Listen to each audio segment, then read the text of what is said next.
marami ang nalilito pa rin mga kaibigan na paano kung biglang dumating yung plaka nila tapos hindi naman kaparehas yung dito sa Certificate of Registration.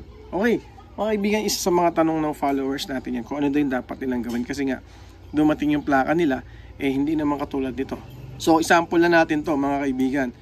Ito nakalagay po dyan April, so ibig sabihin yan dapat tuwing April ako magpaparehistro. Pero biglang dumating yung plaka ko. Ang plaka ko ay lumabas na at biglang dumating yung plaka ko. At ang number ng plaka ko ay 6. So ibig sabihin po ng 6 ay June. Kailan ba ako dapat magparehistro? Susundin ko po ba itong nandito sa aking CR o susundin ko po itong nasa aking plaka? Okay? Hello, ayan, marami pa rin nalilito sa atin kung saan daw sila titingin kapag sila ay magpaparehistro ng motor. Lalo na yung bago yung kanilang motor. Kasi nga, yung iba, late dumarating yung plaka. Tapos, yung iba naman, ang gamit ay MV file. Okay, so ganito mga kaibigan, linawin natin para sa kaalaman po ng lahat. So, kapag po ang ginagamit ninyo ay MV file, tulad nito, sabihin natin MV file na to hindi po nyo susundin itong last digit number na to kapag po kayo ay magpaparehistro ng inyong motor o ng inyong sasakyan. Hindi po yan sinusunod mga kaibigan kasi nga po iyan po ay MV file. Ang dapat na sinusunod natin ay ito pong nasa ating CR. Okay, so kapag po nasa CR natin ay tulad yan, nakalagay po dyan ay 4/12/2024. Ibig sabihin po niyan ay April. So dapat po ngayong April ay dapat nyo na iparehistro ang inyong sasakyan. Dati po ay ganon. Pero ngayon po mga kaibigan, syempre may mga bagong motor tayo ngayon na 3 years na yung registration. So ngayon kung wala ka pang plaka mga kaibigan o hindi pa dumating yung plaka mo na katulad nito, ayan, ito yung registered plate at gusto mo magparehistro o umabot na ng 3 years hindi pa makikita rin naman po ninyo yan kung kailan kayo dapat magparehistro. Nandun po yan, meron po yan sa ating OR. Ito po ang ating OR. Makikita nyo dyan kung kailan na dapat tayo ay magparehistro.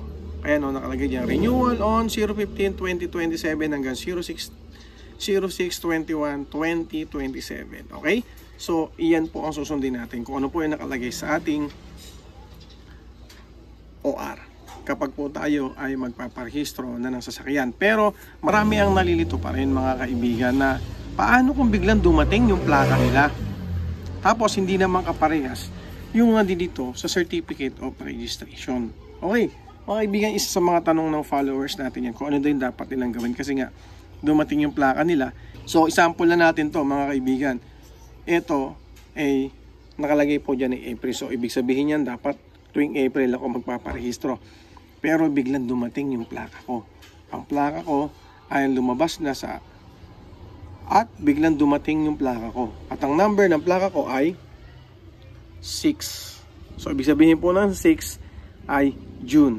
Kailan ba ako dapat magparehistro? Susundin ko po ba itong nandito sa aking CR o susundin ko po itong nasa aking plaka? Okay mga kaibigan, ganito po yan. Kung sakasakali po na dumating ang inyong registered plate at aabot na po ng 1 year yung inyong motor. Okay, kung halimbawa ito po ay 2024 tapos 2025 ngayon, di ba? Aabot na siya ng 1 year. Kailangan mo na siyang iparehistro. Tapos, ang gagawin po natin dyan o ang gagawin po ni LTO yan, ay i-extend na po nila yan. Or magkakaroon na po kayo ng additional para sa susunod na taon, 2026. Ay eto na po ang susundin ninyo. So magcha-charge lang po tayo ng konti para maging next year na 2026 susundin na po natin itong nasa plaka natin. So magkakaroon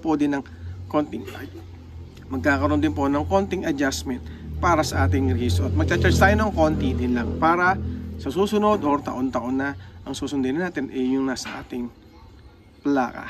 Okay? So mga kaibigan, iyan po ang dapat natin tatandaan kung magkaiba po yung ating Certificate of Registration at yung ating registered plate. Pero sa ngayon, di ba sabi ko nga kanina, laging 3 years na po ang registration ng ating bagong motor.